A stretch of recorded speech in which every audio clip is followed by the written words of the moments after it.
વલસાડમાં એલપીજી ચોરીનું કૌભાંડ, gas કન્ટેનરમાંથી gas ચોરીનું કૌભાંડ, ડ્રાઈવરોની મિલીભગતથી કૌભાંડ ચાલતું હતું. રસ્તે જતા ટેન્કર અટકાવીને સિલિન્ડરમાં ગેસ ભરાતો. બાતમીના આધારે એસઓજીએ ગેસ ચોરીનું કૌભાંડ ઝડપી પાડ્યું છે. તો વલસાડમાં એલપીજી ચોરીનું કૌભાંડ ઝડપાયું છે. વધુ વિગતો સાથે સંવાદદાતા બ્રિજેશ ફોન લાઈન ઉપર જોડાયા છે. બ્રિજેશ, અત્યારે આ કેસમાં શું અપડેટ મળી રહ્યા છે? કોઈની અટકાયત કરવામાં આવી? કોઈ નામ સામે આવ્યા? જી, જે પ્રમાણે આ આખું કૌભાંડ પકડાયું છે, અત્યાર સુધી ગેસ ટુ ગેસ રિફિલિંગનું કૌભાંડ બધાએ સાંભળ્યું હશે, પરંતુ ટેન્કરમાંથી જે પ્રમાણે આ ગેસ ફિલિંગનું કૌભાંડ જોવા મળી રહ્યું છે એ ખરેખર ચોંકાવનારું છે.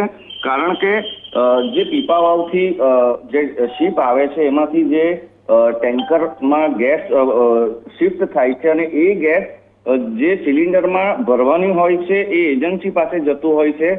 સરીગામની શિવશક્તિ એજન્સી ફિલિંગ સ્ટેશન ઉપર આ કન્ટેનરે જવાનું હતું, પરંતુ એ પહેલા જ ડ્રાઈવરે એને એક જગ્યા પર રોક્યું હતું અને પિકઅપ વાનની અંદર સિલિન્ડરો મૂકવામાં આવ્યા હતા.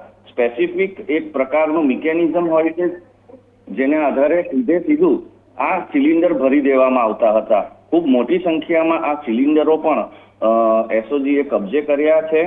હાલ આ ડ્રાઈવરનું જ કારસ્તાન છે એવું અત્યારે તો બહાર આવી રહ્યું છે, પરંતુ આની અંદર બીજા કોણ કોણ સંડોવાયા છે તેની પણ તપાસ ચાલુ છે. પરંતુ આવા પ્રકારનું કૌભાંડ પહેલીવાર પકડાયું છે, જેમાં ટેન્કરમાંથી સીધું ગેસ સિલિન્ડરની અંદર આ ભરી દેવામાં આવતું હોય છે.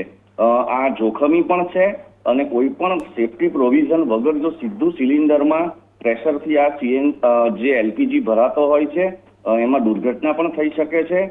પરંતુ આવા પ્રકારની જે ગતિવિધિ છે એને એસઓજીએ પકડી પાડી છે અને વધુ તપાસ હાથ ધરી છે. જી, આભાર બ્રિજેશ વિગતો આપવા માટે.